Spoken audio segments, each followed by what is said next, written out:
Bueno, estamos aquí en La Brújula por Radio La Luna y ya estamos en contacto con Luis Rey. Luis, muy buenos días. Buenos días, ¿qué tal? Un gran abrazo para usted y para la gente del programa La Brújula. Muchísimas gracias, muy amable. Bueno, ya lo hemos presentado en el programa y hemos destacado particularmente el libro que usted escribió junto con Eduardo Conesa, Economía Política Argentina. Es un libro de 825 páginas que yo me he tomado el trabajo de leerlas y digo que aquí anidan los fundamentos para realmente resolver los gravísimos problemas que nos aquejan, pero diría que, como es tan voluminoso el libro, vayamos por partes. Y yo le voy a hacer algunas preguntas y bueno, usted me dirá qué piensa al respecto. Hay una primer pregunta, Luis, que es la siguiente. Si hay una macroeconomía del desarrollo y hay otra que es del estancamiento, es decir, si hay un conjunto de variables macroeconómicos que si los hacemos bien tendemos al desarrollo, pero si resolvemos mal cuáles son esas variables, nos llevan al estancamiento crónico y en definitiva al subdesarrollo. ¿Es así que hay dos macroeconomías? En realidad usted ha resumido perfectamente dos modelos que se contraponen desde hace muchos años. Nosotros, por ejemplo, desde la década del 70, yo pongo por caso como fecha de corte las políticas de desenlace del plan de inflación cero de José Bergelbar con el Rodrigazo en 1975, la inauguración de lo que llamamos modelo de economía liderado de exportaciones, por deuda, perdón, o también llamado modelo de concentración de renta financiera y fuga, o también llamado en el libro como economía de casino. Es un modelo que en realidad se asienta sobre variables de achicamiento de la economía y una economía que realmente está orientada a un sector que no acumula o que acumula poco o absorbe mano de obra, que es el sector financiero. Básicamente, el modelo liderado por deuda tiene varios momentos en la historia económica argentina. Uno de ellos fue la política del retraso cambiario durante el segundo gobierno justicialista, aunque no desembocó en deuda, pero sí generó importantes trastornos en la economía argentina. Pero en donde lo vemos de una manera prístina es en el periodo diciembre del 78 a 1981, la llamada tablita de Martínez de Oz. Sí.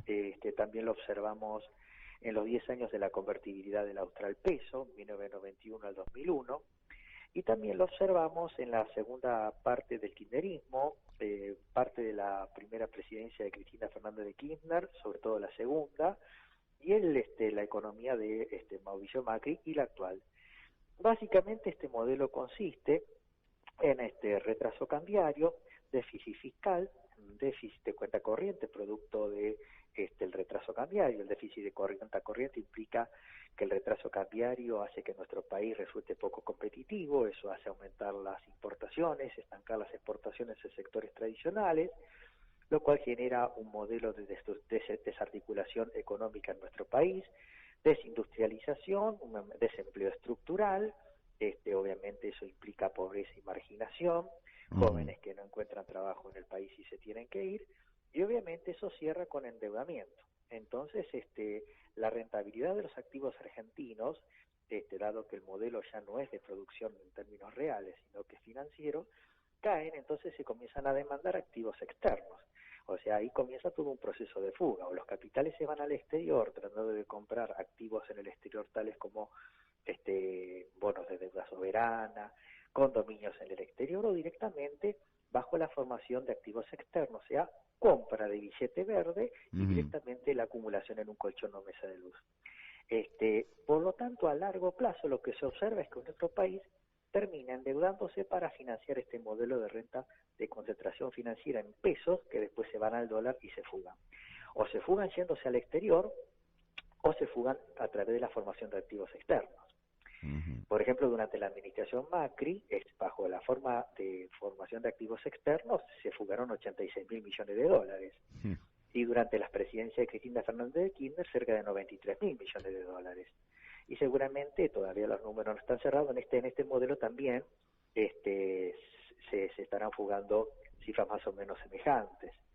Entonces lo que nosotros proponemos es terminar con este modelo de renta financiera, concentración y fuga, que implica endeudarnos para financiar a quienes fugan, bajo una forma u otra, y generar un modelo de reindustrialización del país y un modelo que integre a toda la sociedad, ¿verdad? Correcto. Pero es cierto lo que usted dice, existe un modelo de este sentido, que obviamente también está el periodo de que se vuelva a restablecer, ¿no es cierto? Bajo el parámetro de la nueva UCD o los nuevos sectores libertarios liberales que pretenden restablecer un modelo de este tipo, ¿no? Claro. Ahora le voy a manifestar una pequeña etapa histórica donde se planteó originariamente que lo siguiente, que el dólar iba a estar recontra alto. Me refiero a Guido Di Tella, que era hombre de cercanía de Carlos Menem allá por el año 88-89, donde se hablaba de una revolución productiva, un salariazo, y un dólar recontra alto después terminó en un dólar muy barato, con la convertibilidad el 1 a 1, y este proceso que usted también nos describe, que nos lleva a favorecer las importaciones, debilitar las exportaciones, desindustrializar el país, en fin, precarización laboral. Ahora, ¿por qué cambian los gobiernos y teniendo en claro que tener un tipo de cambio competitivo favorece el desarrollo del país y van a un tipo de cambio atrasado? ¿Cómo se explica esto si uno no lo quiere explicar por la mala intención de los actores?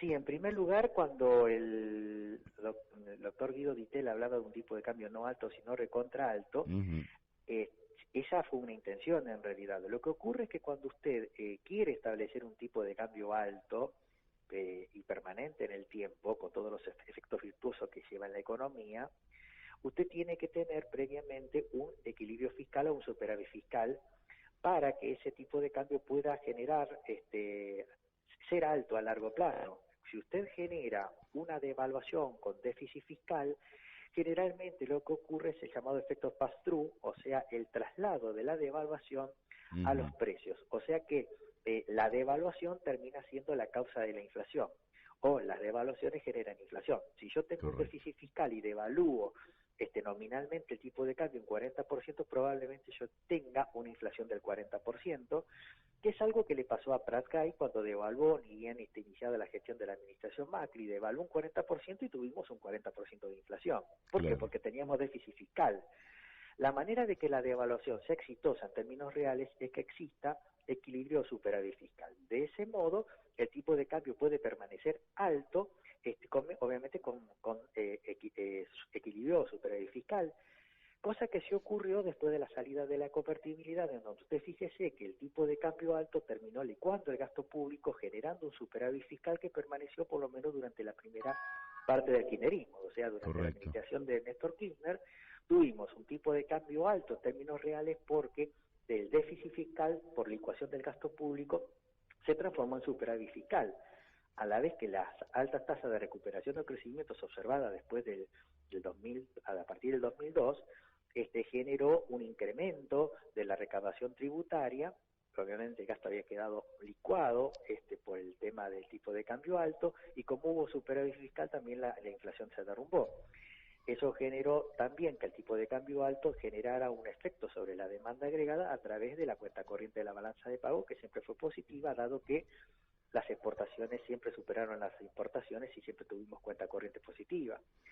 Entonces fue una época muy virtuosa donde teníamos superávit fiscal, tipo de cambio alto, altas tasas de crecimiento del producto, de recuperación del mismo, y una demanda agregada que subía a través del consumo, la inversión y la cuenta corriente. Y un gasto público que comenzó a crecer, pero evidentemente lo que impulsaba la demanda agregada era principalmente la inversión, el consumo y la cuenta corriente. O sea que fue posible mantener durante todo ese periodo un tipo de cambio alto porque había superávit fiscal. Ahora, ya durante la época de Néstor Kirchner, pero sobre todo esto se había agudizado durante la época de Cristina Fernández de Kirchner, lo que se observaba es que dinámicamente íbamos rumbo a un déficit, porque la tasa a la que crecía el gasto público siempre fue superior a la tasa a la que crecía la recaudación tributaria. O sea que si bien desde la estática comparativa o desde el momento en que se observaban las cuentas nacionales estábamos con superávit gemelos, de superávit fiscal y superávit de cuenta corriente, dinámicamente íbamos al déficit. Y bueno, durante la administración de Cristina Fernández de Kirchner perdimos los dos superávit. Perdimos el superávit fiscal y después perdimos el superávit de cuenta corriente, entró el retraso cambiario y el problema de crisis cambiaria que terminó solucionando de un mal modo la administración Macri. Claro. Por lo tanto, la teoría macroeconómica nos dice que las devaluaciones, para que sean exitosas y pueda permanecer el tipo de cambio real alto a largo plazo, yo tengo que contar con equilibrio de superávit fiscal, ¿verdad? Sí. Me gustaría también la relación que tiene el tipo de cambio, es decir, si el dólar está alto, las tasas de interés aparecen bajando y si se derrumban, sí. Y si el dólar, en cambio, se retrasa, las tasas de interés suben. ¿Por qué no nos explica esto? Porque, evidentemente, las tasas de interés altas también son recesivas e inflacionarias. Por tanto, lo que le convendría a un país es tener el tipo de cambio competitivo, es decir, el dólar alto y las tasas de interés bajas. ¿Por qué no hacemos esto? En primer lugar, cuando usted logra equilibrio fiscal o superávit fiscal, usted ya deja de tener inflación.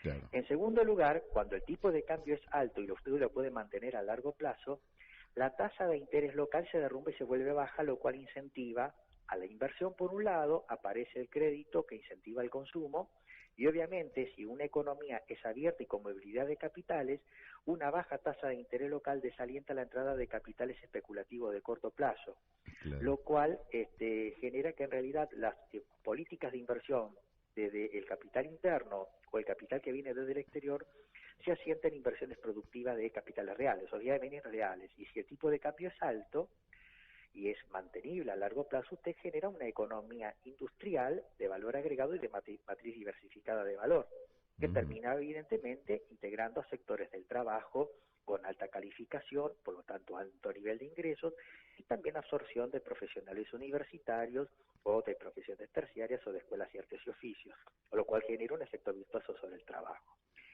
Ahora, cuando el tipo de cambio es alto, se genera lo que los economistas llamamos la verificación de la teoría de la paridad de interés cubierta, porque existe una relación entre el tipo de cambio y la tasa de interés local, porque cuando el tipo de cambio es bajo y se genera un efecto de cuenta corriente negativa, yo necesito financiar esa cuenta corriente negativa con entrada de capital, principalmente y generalmente especulativo. Para que ese capital especulativo venga a financiarme la cuenta corriente negativa de la balanza de pagos o el ahorro neto negativo, yo necesito colocar deudas o títulos a esos capitales que vienen. Y a ese capital le tengo que asegurar por lo menos un nivel de rentabilidad compatible a los estándares internacionales, o sea, tengo que asegurarle mínimo un nivel de rentabilidad compatible a lo que pueden encontrar en cualquier lugar del mundo, pero también cubrirlo sobre un riesgo de devaluación. Como el tipo de cambio es bajo y ya existe un alto riesgo de devaluación, la tasa de interés local tiende a ser alta, porque, en primer lugar, le asegura o oficia como un seguro de cambio al inversor en contra de una devaluación que se pudiera dar de manera súbita. Claro. Y por otro lado, darle una rentabilidad compatible a la internacional. Por lo tanto, lo que se observa cuando el tipo de cambio es bajo, que la tasa de interés local es alta, porque principalmente está el efecto de cobertura en contra de una posible o abrupta devaluación. Eso no ocurre cuando el tipo de cambio es alto. Cuando el tipo de cambio es alto, no podemos esperar una devaluación porque ya el tipo de cambio es alto. Entonces, la tasa de interés local tiende a converger a una tasa de interés real compatible a nivel internacional. Por lo tanto, esa tasa de interés baja, obviamente fomenta la inversión en la parte real de la economía, o sea, la parte de producción de bienes para el mercado local o el mercado externo. Y en la medida que el tipo de cambio es alto, genera un efecto de protección de la economía local que fomenta no solamente la producción y exportación de los sectores que tradicionalmente nosotros producimos y exportamos, como puede ser ganadería, agricultura, minería, etcétera, sino también comenzamos a incorporar valor a las cosas, comenzamos a producir valor agregado y con una matriz diversificada de valor. Entonces, el tipo de cambio alto genera un doble efecto. Por un lado, un incentivo a una matriz diversificada de valor y de industrialización del país.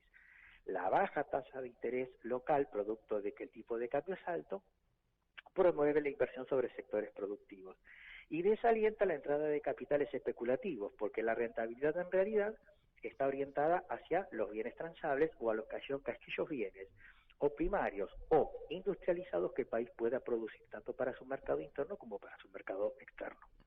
Correcto, correctísimo. Ahora, un argumento que, bueno, que he escuchado frente a esto es que bajarían los salarios en dólares, y creo que usted lo ha escuchado bastante esto, y me gustaría que me dijera si efectivamente bajan los salarios en dólares, pero si el poder adquisitivo disminuye o no, porque de lo que se trata no es si el salario en dólares es alto, sino si el trabajador tiene capacidad de, lógicamente, comprar los bienes y servicios que necesita para un buen vivir él y su familia.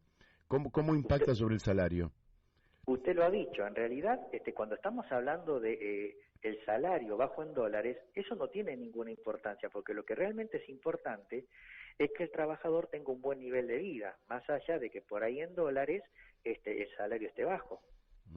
Entonces, el tema es, cuando yo tengo un tipo de cambio alto, seguramente el trabajador va a tener una merma en su capacidad adquisitiva respecto de productos importados, pero que generalmente el trabajador en Argentina no consume viajes al exterior, no consume productos sofisticados al exterior.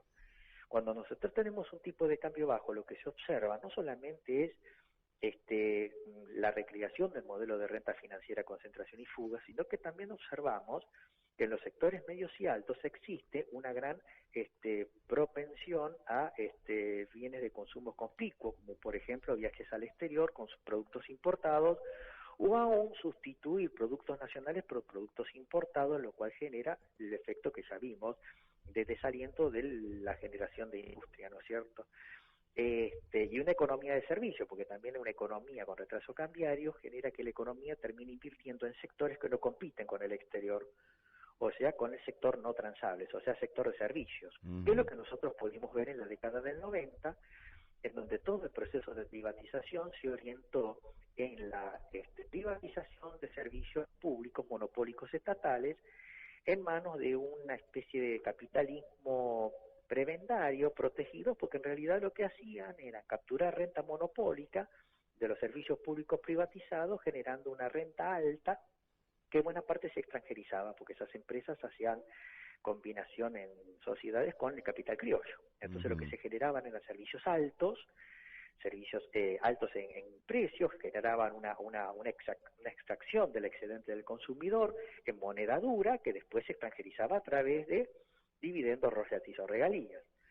Y obviamente terminaba generando una economía cara, porque esos servicios eran muchas veces consumidos por empresas que terminaban teniendo costos altos porque los servicios eran caros. Claro. Por ejemplo, el típico de la telefonía, el agua potable, todo lo que era distribución interna, pero la economía se había orientado de servicios, y aún los sectores más minoritarios se habían orientado hacia los servicios. Era muy común ver parripollos, remiserías, restaurantes con delivery, call centers, alquiler de videopelículas, etcétera.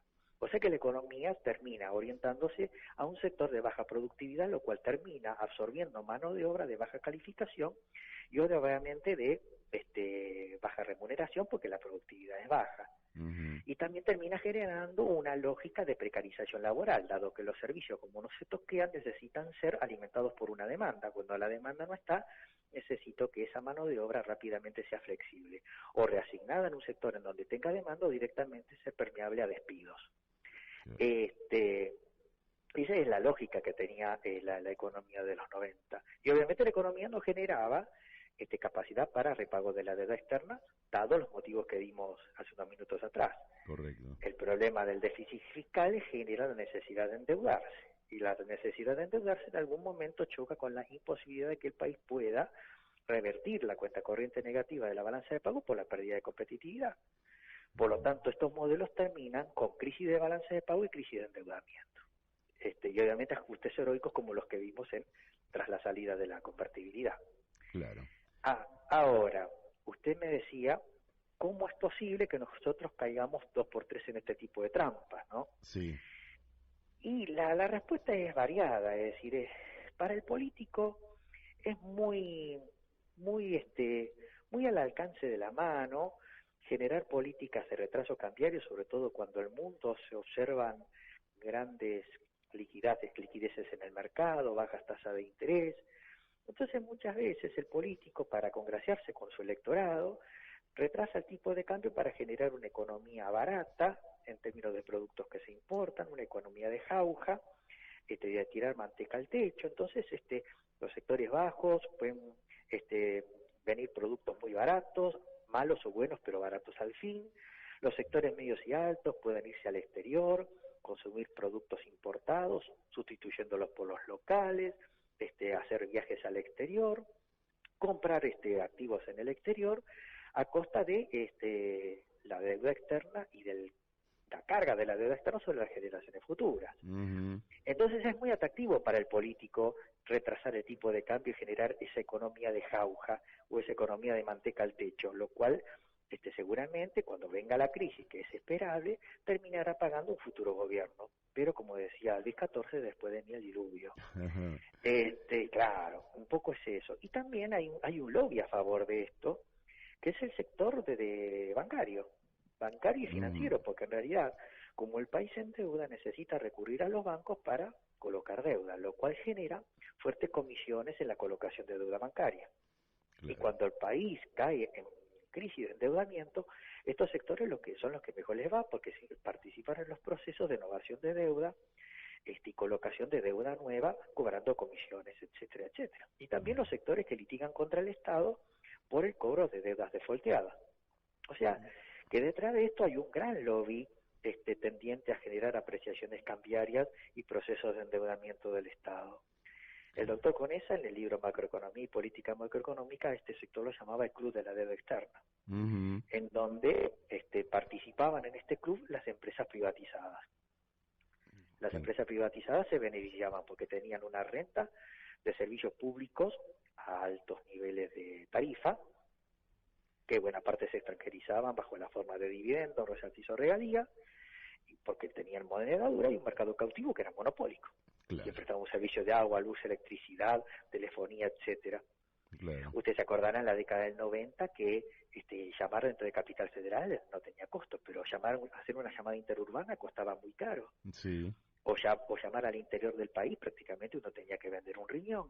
Y muchas veces las empresas para llamar, por ejemplo, de Buenos Aires a Mendoza, usaban el callback, que era tratar de hacer una llamada de Estados Unidos para después retransmitirla a Mendoza. Costaba más barato hacer callback que directamente llamar de Buenos Aires a Mendoza, ¿no? Sí. Todo un despropósito, tanto, ¿no? Ahora... ahí tenemos un fuerte lobby de apreciación cambiaria y antidevaluación. Obviamente el sector financiero que se beneficia y obviamente se sigue financiando a través de estos procesos a través del cual el Estado se endeuda, entra en default, reestructura la deuda, hace una innovación de deuda, coloca la deuda nueva y estos sectores se benefician con las comisiones. Y usted diría también, siguiendo más por esta línea política, pues después vuelvo más a la economía, pero usted diría que uno por la televisión, voy a decir la televisión por no decir los medios en general, observa que la difusión preeminente es de un conjunto de economistas que van en la línea que usted está señalando en este momento. Y entonces ve con sorpresa que ministros de economía que en el pasado fracasaron, o economistas que en la función pública fracasaron rotundamente, son los que nos dan lecciones de economía enmascarado en un liberalismo bastante falaz, pero que en definitiva tienen casi el monopolio de la difusión, porque las ideas que usted está exponiendo, que son desde mi punto de vista las correctas para el desenvolvimiento de la Argentina, no tienen mayormente una voz en los grandes medios de comunicación. ¿Cómo ve esa penetración? No doy nombres porque los nombres son hiper conocidos, ¿no? Pero ¿cómo se observa que tenga tanta difusión un, digamos, un planteo económico que nos mantiene en el estancamiento, en el atraso, el endeudamiento, la fragmentación social, la polarización de la riqueza. ¿Cómo se explica eso? La cuestión es que los grandes, hoy en día, como dice un politólogo, Marcelo Gullo, ya el poder no está en la burguesía de los países, sino que serían las llamadas unidades políticas con asiento territorial, sino que han virado hacia las llamadas unidades políticas sin asiento territorial basadas en el capital financiero especulativo. Uh-huh. Estos grandes grupos financieros especulativos muchas veces se orientan en invertir en medios de comunicación que terminan generando una obra maestra de ingeniería social, en el sentido de que el monopolio, fíjese que algunos grupos de medios de comunicación importantes tienen por accionistas a grupos inversores financieros, sí, como Templeton, BlackRock, etcétera. Uh-huh. Por lo tanto, estos grupos, a través de la posición de los medios de comunicación y a través de una muy inteligente estrategia de ingeniería social, termina generando contenidos y tendencias. Por lo tanto, usted puede ver que en materia de economía, los canales abiertos o los de cables están monopolizados por este tipo de escuela de pensamiento liberal o libertario, que lo que promueven es una economía de tipo de casino. Es decir, no sorprende por eso que existe un pensamiento único en materia de economía en donde no estén estos economistas, que no hace falta hacer nombres propios porque tienen ese criterio. Entonces, cuando van a esos canales, lo que proponen es, primero nos tratan de convencer de que el Estado y el gasto público es ineficiente. Primera falacia, confunden Estado, que en realidad es la personificación jurídica de la comunidad nacional, confunden Estado con gestión del Estado. Y una cosa es la gestión del Estado mal, otra la buena gestión. Sin embargo, ellos dicen que todo Estado y todo gasto público es improductivo. Sí. En segundo lugar, instalan la idea de que estamos asfixiados de impuestos y que en realidad vivimos para el Estado y pagar impuestos, cosa que es falsa. Uh-huh. En tercer lugar, entonces ponen una baja de impuestos. Pero el problema es que esto ya lo tenemos como evidencia empírica. La baja de impuestos ya operó en la época de Ronald Reagan. Se bajaron los impuestos y Estados Unidos no aumentó la oferta agregada. La baja de impuestos generó un mayor proceso de concentración financiera en sectores de altos recursos y minoritarios en cantidad. Uh-huh. La baja de impuestos generó un déficit fiscal en Estados Unidos que fue financiado con deuda. Estados Unidos, después de los dos periodos republicanos de Reagan y después de Bush Senior, terminó con déficit gemelo, déficit fiscal, déficit de cuentas corrientes y un enorme endeudamiento. Claro. Por lo tanto, las políticas de baja de impuestos generan déficit fiscal y endeudamiento y fuga. Uh-huh. Y entonces, lo que tenemos es que, y acá también ocurrió cuando asumió Macri la presidencia, bajo las retenciones, eso también se vio en el mundo con un incremento de los precios de los commodities, lo cual generó una brutal transferencia de ingresos a favor del sector agropecuario. Se eliminó el impuesto a las bebidas alcohólicas, al champán, a la importación de automóviles importados, y obviamente para congraciarse con cierto sector social se ampliaron los planes sociales, lo cual generó déficit fiscal. Claro. El Banco Central estaba empeñado en las políticas de targeting inflation para combatir la inflación, entonces subió la tasa de interés local. Ese doble efecto generó que el capital ingresara, pero no los 20.000 millones de dólares que pronosticaba Pratt Guy de capital productivo.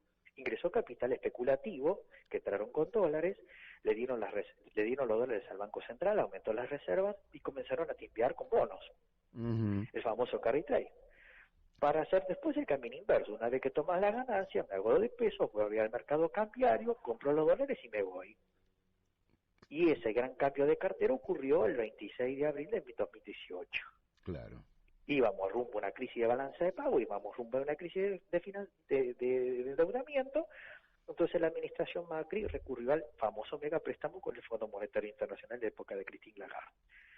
Que es un poco lo que nos ha quedado de herencia, ¿no? Claro. Entonces, fíjese que acá tenemos la evidencia empírica de que la baja de impuestos no necesariamente genera una política de aumento de la oferta agregada de inversión, antes bien genera déficit fiscal, endeudamiento, fuga de capitales y fuga. Claro. A su vez lo que proponen es la baja del gasto. Si yo bajo gasto público, genero recesión, y si yo te genero recesión, Aumento el déficit fiscal porque comienzan a operar los llamados estabilizadores automáticos. Al bajar el gasto público, a generar recesión, me cae la recaudación de impuestos. Y por otro lado aumenta el gasto social en subsidios por desempleo. Por lo tanto, me genera más déficit. Sí. Si yo tengo más déficit y no quiero emitir, lo que tengo que hacer es endeudarme. O generar una nueva ronda de mayor baja de gasto, lo cual me genera más recesión y más aumento del déficit. A su vez, para no generar políticas inflacionarias o para mantener tranquila a la población, lo que hago es retrasar el tipo de cambio para que los productos vengan más baratos desde el exterior, habida cuenta que la economía local se ha vuelto cara y bueno, los productos entran más baratos, por ejemplo, por eliminación de retenciones. Si yo elimino las retenciones, por ejemplo, sí, los dólares ingresarían, amansaba la economía y generaría un retraso cambiario. El retraso cambiario generaría también una escasez de cereales porque serían exportados, lo cual generaría un incremento de los precios de los alimentos, una pérdida de competitividad de la economía, un déficit de cuenta corriente y a su vez, dado que el precio de los alimentos internos aumentan, una caída del poder adquisitivo de los trabajadores. O sea, una típica enfermedad holandesa. sí. Y obviamente una política de déficit gemelo, combinada con la baja de impuestos, la baja del gasto y el retraso cambiario. O sea, y sin embargo estos economistas se pasean dando estas recetas que en realidad no nos conducen a nada bueno. Así es. Ahora le quiero preguntar por el tema que más preocupa a los argentinos, que es la inflación. En este contexto en el que estamos actualmente, todos reclaman, bueno, a ver cómo se detiene la inflación. Y nosotros que estamos ahora bajo casi, diría, la batuta del Fondo Monetario Internacional, nos reclama aumento de las tasas de interés que sean positivas, reclama el aumento de las tarifas para disminuir el déficit por subsidios, y todo esto va induciendo a un incremento de los precios y también una devaluación del dólar superior a la tasa de inflación. Todo esto da la impresión de que nos va a llevar a un proceso inflacionario que va a ser muy difícil de tener. ¿Cómo lo ve usted esto?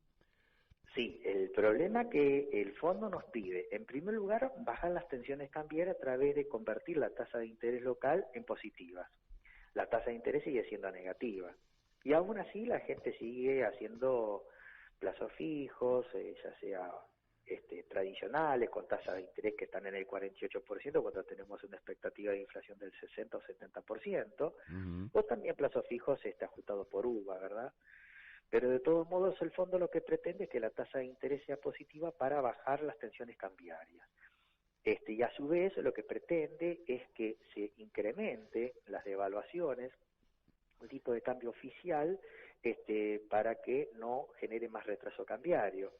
Esta combinación de las devaluaciones que trata de acelerar el Banco Central a través de un sistema que se llama Crown-Link-Peg, que son pequeñas devaluaciones periódicas que tratan de ganarle la inflación, y la combinación de las altas tasas de interés con un déficit fiscal que se incrementan nos auguran una mayor tasa de inflación. Del mismo modo que también la caída del gasto a través de la baja de subsidios, producto de el aumento de tarifas, luz, gas, electricidad, luz, gas, agua, transporte público de pasajeros, evidentemente no se va a poder hacer, dado que el conflicto internacional provocado por la guerra entre Rusia y Ucrania ha incrementado el precio de los commodities alimenticios, sobre todo energéticos, que dependen de la importación nuestra. No somos superavitarios en energía. Claro. Lo cual llevar a transferir al sector privado una eliminación de subsidios y un mayor nivel de tarifas generaría un mayor perjuicio y un gran parate de la economía en cuanto al consumo. Lo cual también se agrava por el próximo calendario electoral. El gobierno necesita por lo menos pasar de un modo desairado a las próximas elecciones, por ahí no triunfar, pero bueno, por lo menos el segundo mejor sería no tener una derrota catastrófica. Por lo tanto, lo que va a tratar de hacer el gobierno es incrementar la la política fiscal, fíjese que ya estamos viendo con el tema de los bonos de 18.000 pesos para monotributista categoría IB, un bono para jubilados y pensionados, en la elevación del mínimo no imponible de ganancias, se está hablando de una moratoria previsional, y obviamente estas son las primeras medidas que obviamente se verán incrementadas a lo largo del año que viene porque es un año impar, y ese año impar implica elecciones.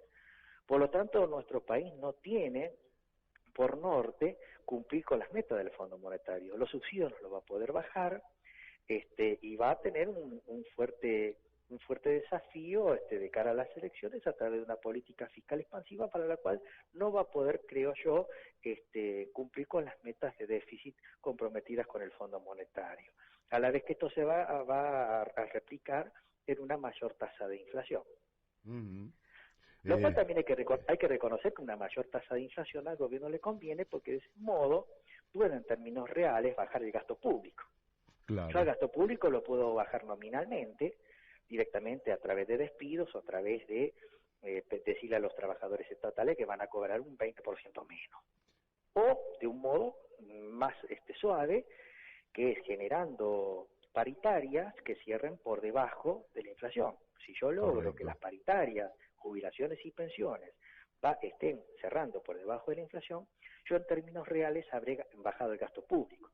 Y a su vez, con un ritmo de devaluación mayor que la inflación, habré generado cierto incremento de la competitividad en la economía argentina, de manera tal que el producto crezca con un gasto público ampliado, entonces el ratio gasto y PBI va a caer. Entonces el gobierno, yo creo que tiene a la inflación, por un lado, como un enemigo que lo enfrenta a la opinión pública, pero por otro lado como una interesante herramienta de ajuste del gasto. Claro. Dado que si el gasto logra crecer por debajo de la inflación, en términos reales el gasto público habrá bajado. Y si yo logro anclar el gasto público ante un incremento del producto que viene ocurriendo, el año pasado crecimos un 6, este año por ahí crezcamos, por ahí no tanto, el año que viene probablemente crezcamos producto de la política fiscal activa que está tomando el Estado, probablemente el ratio gasto público sobre PBI va a caer también. Ajá. O sea que usted no sería tremendista respecto de lo que pueda llegar a pasar en la Argentina. No. Yo creo que no, pues usted fíjese que hay algunas variables que se están comportando bastante bien. Si uno, por ejemplo, toma la llamada teoría de la demanda del dinero de Tobin, la gente sigue demandando pesos. Sí. La economía está creciendo y está incrementándose la demanda de dinero para transacciones o para la recuperación de los saldos reales para enfrentar esas transacciones. Claro. Del mismo modo que la economía en buena parte también está especificada en activos financieros en pesos. El Estado sale a financiarse en pesos y logra gente que lo financie, aún con tasas altas, ¿no? ¿Verdad? Sí, sí. Aún con tasas altas, pero aún con tasas altas y negativas, porque hay gente que sigue renovando los plazos fijos sabiendo de que está perdiendo en términos reales. Uh-huh. Y entonces es como que la economía sigue teniendo una tendencia de alto nivel de demanda de dinero, ya sea para activos financieros o para transacciones. Correcto. La economía está rebotando bastante bien, está teniendo una recuperación, ya el año pasado la tuvo, este año la va a tener también, y obviamente sí hay señales negativas. Hay que pelear el tema del retraso cambiario, hay que pelear el tema de la inflación, que evidentemente ha llegado para quedarse y vamos rumbo a un segundo eslabón, a una segunda escala que se va a parecer mucho, entiendo yo, a la década del 80. Vamos a tener inflaciones mensuales, calculo yo, cercanas a los 2 dígitos. 6, 7, 8% mensual, pero con una tendencia a ese segundo escalón, ¿no es cierto? Uh-huh. No veo un proceso de alta espiralización, porque usted fíjese, por ejemplo, una señal clara, son ciertas paritarias que están cerrando en torno al 60. Sí. O sea que en los modelos de inflación usted tiene 3 tipos de modelos de comportamiento de los agentes económicos frente a la inflación. Uno es de expectativas dadas, usted no se entera que hay inflación, por lo tanto usted termina teniendo una caída de ingresos reales producto de que no corrige los contratos para cubrirse de la inflación. Uh-huh. El segundo modelo es el que estamos teniendo ahora, es el llamado modelo de expectativas adaptativas. Los agentes económicos saben que hay inflación, saben que los está perjudicando, pero corrigen sus contratos, pero mirando la inflación pasada. Y eso es lo que está pasando en este momento. La mayoría de los contratos se están modificando, tratando de cubrirse respecto de la inflación pasada. Claro. Después hay un tercer modelo que ese sí es más peligroso porque tiende a espiralizar y acelerar el proceso inflacionario, que es el modelo de expectativas racionales, en donde los agentes económicos corrigen sus contratos no solamente observando la inflación pasada, sino la inflación venidera. Entonces, si yo veo que la inflación del año pasado fue un 60% y el año que viene de un 60%, voy a pedir un 120% de reformulación del contrato. Y es ahí cuando los procesos comienzan a acelerarse, espiralizarse rápidamente.